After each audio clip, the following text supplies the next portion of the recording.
Alright guys, so we're ready for another mod here on Silver. Now, we've been using the factory radio, the factory head unit, ever since we bought this thing, and it's done a decent job. There have been some Bluetooth connectivity issues from time to time, but recently it's gotten aware about every hour on a long drive, it will completely lock up and stay that way for about 5 minutes before resetting itself. And so it's time to move on to something a little bit different. Now, there's multiple reasons for this change. One of them is we're going to attempt to get rid of some of this clutter right here, move away from using the tablet and going to a much larger screen head unit, and we'll show you that here in just a second. The other piece of this puzzle is this head unit actually has CarPlay and Android Auto capabilities, so we could, knock on wood, potentially move to utilizing only our phones and then tying it into the system, which will allow us to move away from just having another device on board. So curious to see how its functionality is going to play into all of this. We'll see if we can get away from using the tablets and move towards a more compact head unit. Let's get busy.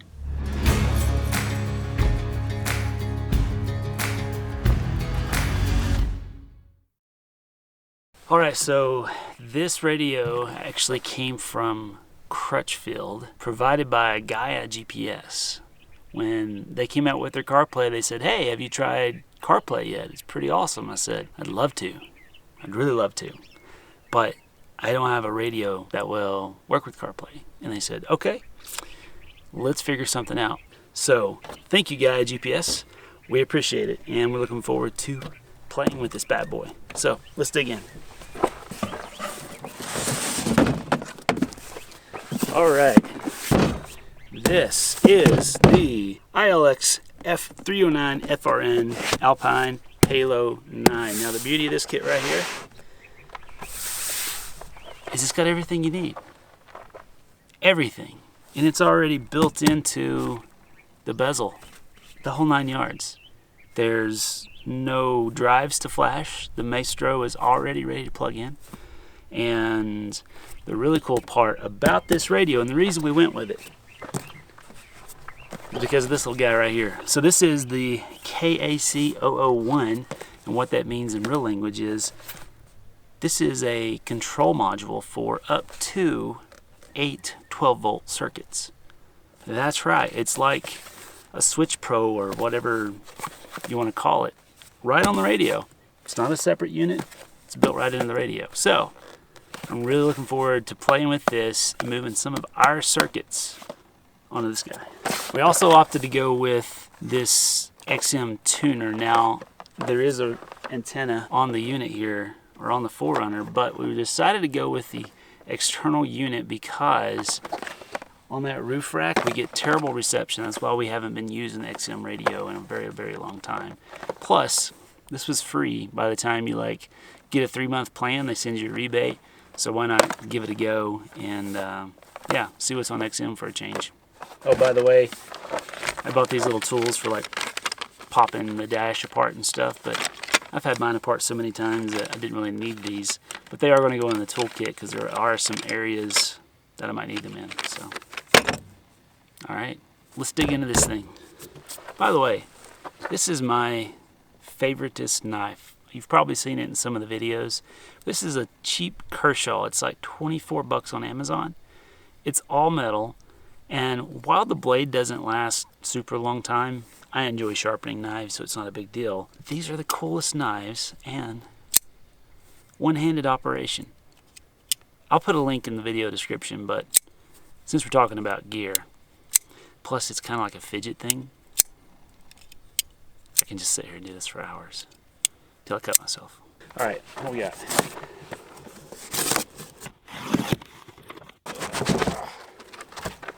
Heavy duty packing foam. Oh, and the reason we went with this bad boy right here is look, it's ready to go. We just got to move some things over to this. Very nice. All right, we also have our cables. Pretty straightforward. All right.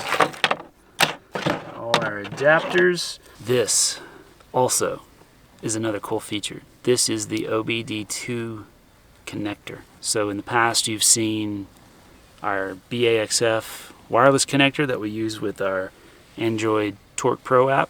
We're going to see how many sensors we can pick up with this guy and maybe eliminate yet another app. Now, before we get too deep into this, I'm going to tell you the first con about this radio, and it's the thing that turned me away from it when I first looked at it.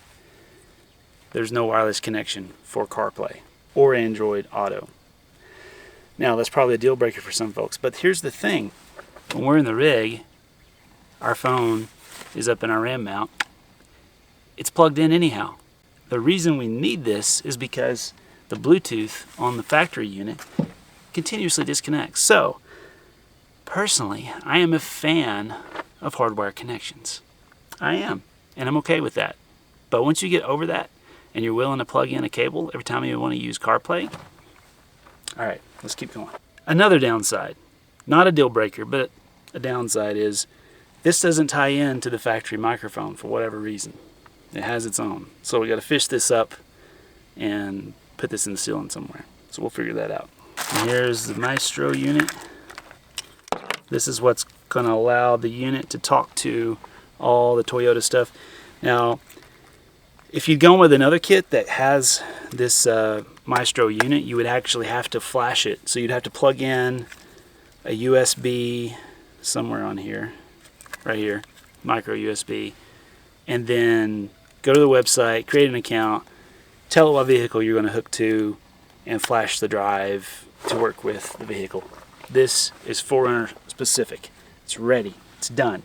And that's what I like about it.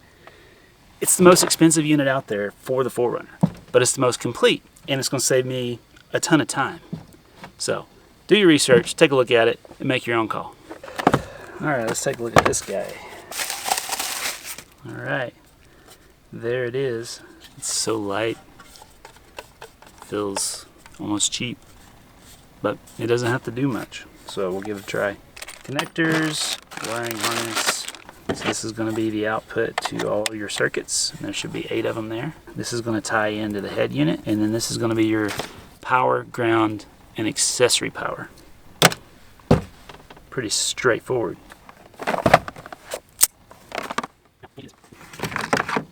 Alright, so there's the tuner, but it would appear I don't have the antenna, which would plug in here. We've missed something somewhere. We'll figure it out. Alright, let's start with this guy out of the way. I'm probably going to leave the radio portion intact for right now, so let's just get this guy out of the way. I've had these off and on so many times they come off pretty easy now. Easy as that. And then we've got 4 bolts, 4 10mm bolts holding this unit in right here.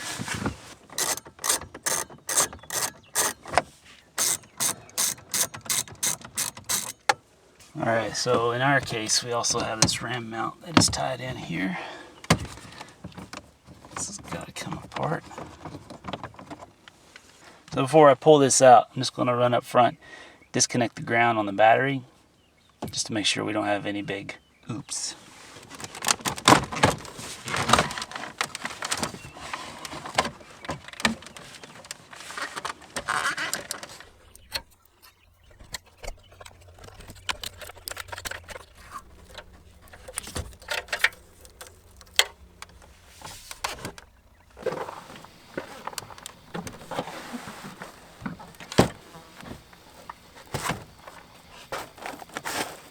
Alright, so the next step is just to take all the components that we need, like the vents and stuff, and move them over here to the new bezel. Now I've decided to forego moving the RAM mount and the camera mount to this piece until after I can verify everything's in working order. Because the last thing I want to do is be stuck with a $1,500 head unit because I drilled a hole in it somewhere. So let's do this first.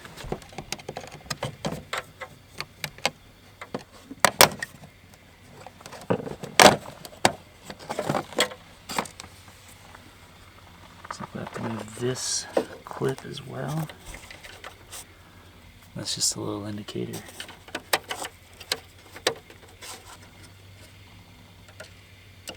So there's just 2 clips on each side. That's all it's holding these guys in. Just like that.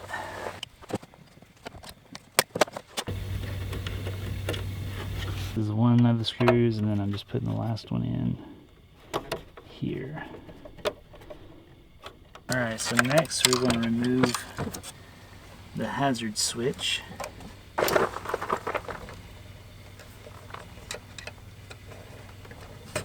Like so. And they basically just cut it loose in the Alpine install video, so let's do that.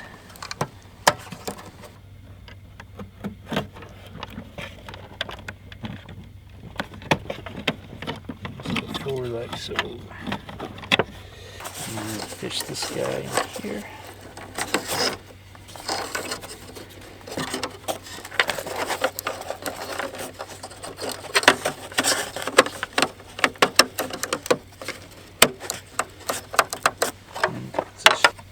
So we're going to install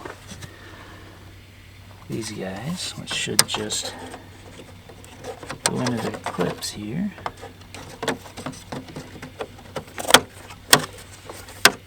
Crazy that that's all that's holding those things. I guess it all works together. Easy peasy. Lemon squeezy.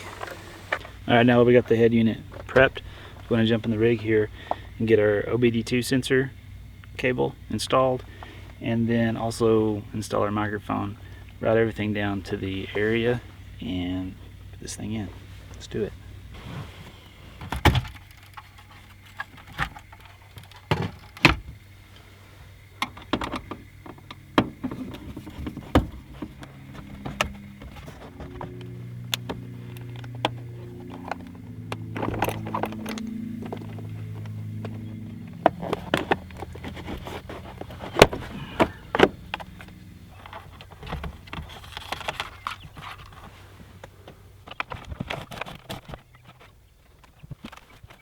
I'm just routing this down with the existing cable. There's some clips in here that'll just let it ride right along. Alright, so I had to get in a little deep to get this connector for the microphone down through here, because if you just start dropping it in, I found that it was hanging up on cables and brackets and stuff. You don't want to end up with that thing stuck. So maybe take some of this out sooner. Alright, next we're going to install the OBD2 reader. So I'm basically just going to route it right along with the microphone. And it is a nightmare in here. I have so many little projects on top of projects in my electrical, and I just haven't had time to get in here and clean it up the way I'd like. Alright, now that we've got all that taken care of, our microphone's routed, our OBD2 reader cable is here as well. We're going to go ahead and connect the Maestro unit to all the factory connections.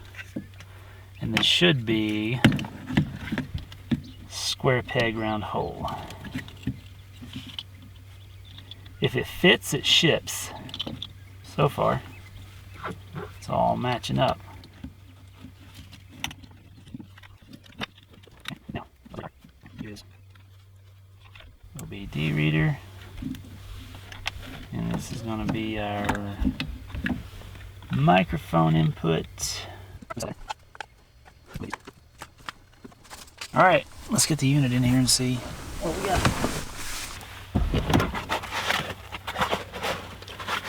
Probably overkill, but I thought I'd set this plastic in here while we hook it all up.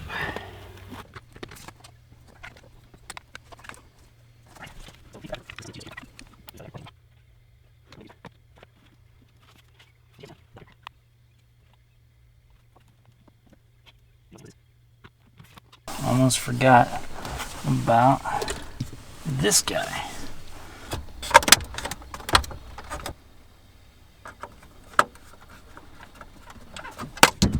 Come back. Alright, so this thing's a bit of a mess to get into place with all the exciting stuff we've got attached to it, so you just kind of gotta work its way in. Be careful not to force anything too hard. And this will plug into our phone using adapters, so we can run Android or whatever. Alright, we're going to fish these down into the console for a future hookup. That doesn't work. Make sure this all fits back in place.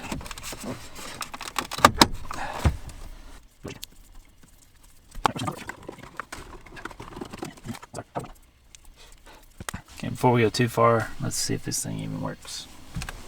Alright, so we've got everything prepped. It's not all buttoned up and cleaned up. I want to turn it on, make sure everything's working right before we put all the covers and stuff back in place.